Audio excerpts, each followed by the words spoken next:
we've had other families ask, you know, does it work for divorced families? And so the question I have is, how?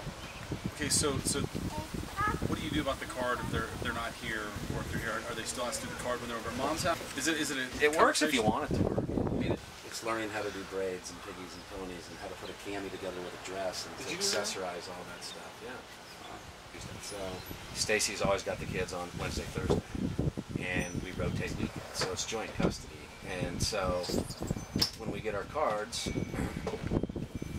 I'll show you how we do this with the divorced family. Monday they were with me. Check a box, check a box, check a box, and extra credit, because extra credit was I'm cooking dinner.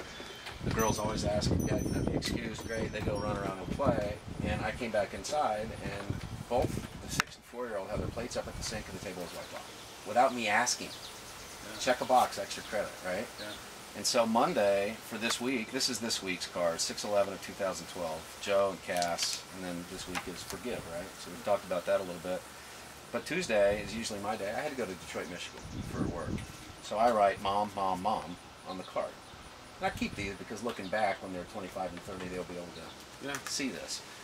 Well, Friday we took the day off to go play at the pool and all that stuff. Well, literally right when Cassidy walked in the door this morning when Stacy came in, she literally went, sat in the chair, opened up her Bible and read 3 verses out loud. I call that reading, check a box. Yeah. I also call that being in prayer, check a box.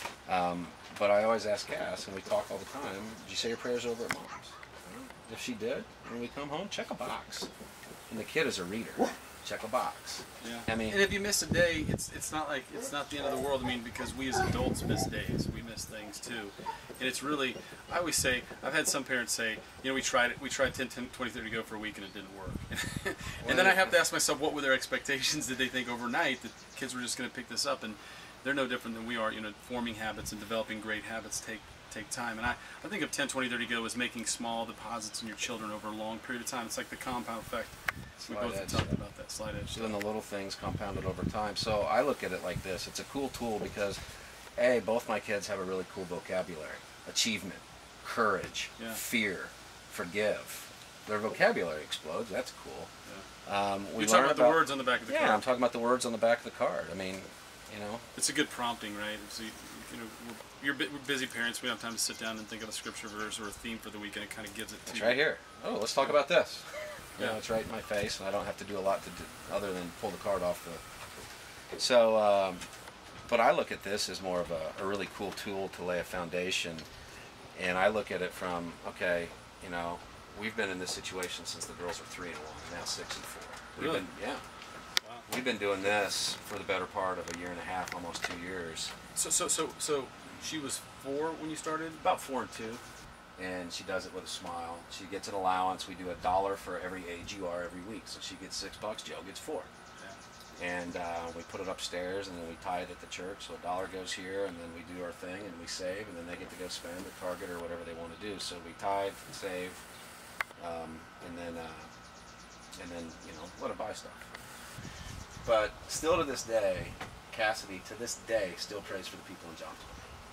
But the way I look at this card, and I was thinking about this morning before y'all came out, is to say it doesn't work in preschool kids or kindergarten kids, because Cass will be in 1st grade next year and Joe's in pre-K, I think is just a farce, because it works in our family.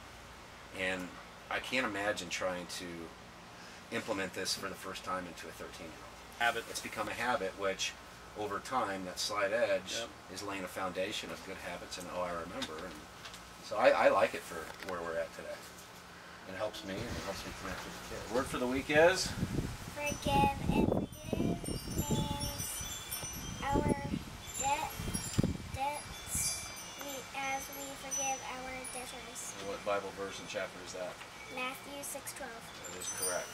So basically, forgive us for what we do wrong and forgive the people that have done wrong to us. Let it go. Let it go.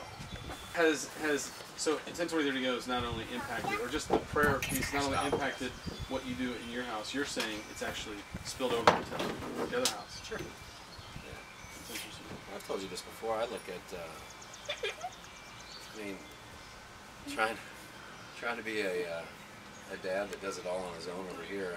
I had to pick up a lot of roles, you know, a laundress, a cook, a grocery guy, and running a company, and I've got a get to and from dance and do piggies and ponies in the morning and pig, well, what I'm saying is I didn't really, when I was 21, I didn't really think, ooh, let's sign me up for that. But it's here, and so. When you say sign me up for that, you mean? I want help. Yeah. It's not like I want to be a single dad. Ooh, sign me up for that job. You know, that wasn't my lifelong dream, but it's here, and you know, I looked at what happened in my life as more of an opportunity.